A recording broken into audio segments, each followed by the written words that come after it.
Good morning students. In the previous class of chapter 5, we discussed about some method of separation. Our next method of separations are sedimentation, decantation and filtration. So what is sedimentation? When the heavier components in a mixture settle after water is added to it, this process is called sedimentation. The solid particles that settle down during sedimentation are called sediments. The process of pouring out the clear upper liquid without disturbing the sediments. The process of pouring out clear upper liquid without disturbing the sediment is called decantation. The mixture of sand and water separated by sedimentation and decantation. The same principle is used for separating the mixture of two liquids that do not mix with each other. For example, oil and water from their mixture can be separated by these processes. Next is filtration. The process by which two substances are separated by passing the mixture through a filtering device is called filtration. Filtration is commonly used in our homes also. For example, after preparing tea, we filter out the tea leaves using a strainer. Filtration is also done to remove the pulp from fresh fruit juice. Water contains solid impurities which can be removed by the filtration.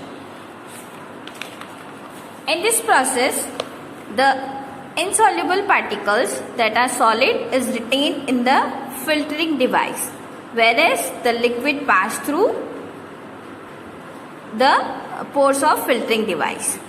Filter paper is a filtering device that has very fine pores in it. Next is evaporation. The process in which a liquid changes into a gas is called evaporation. In this method, the mixture is heated. The liquid part of the mixture evaporates, leaving the solid part behind it. For example, a mixture of common salt and water can be separated by evaporation. In fact, evaporating seawater is one of the oldest way of obtaining salt. Next is condensation. The process in which gases change into a liquid is called condensation. So here is the clear condensation is the opposite of evaporation. In the evaporation, the liquid change into gases, and in the condensation, the gas change into a liquid. Condensation takes place only when water vapor heats a cold surface. So here is the question: can water dissolve any amount of a substance? Many substances that dissolve in water and form a solution. So the substances which are dissolved in water, we can say they are dissolving. What is dissolving? Dissolving is a change where substance mix completely with a liquid they have been added to. So not all substances dissolve in water. Only some substances like salt and sugar are dissolved in water. They are known as soluble substance. Whereas some substances like chalk, powder and sand, they do not dissolve in water. They are known as insoluble substance. So the substance that dissolve is called solute.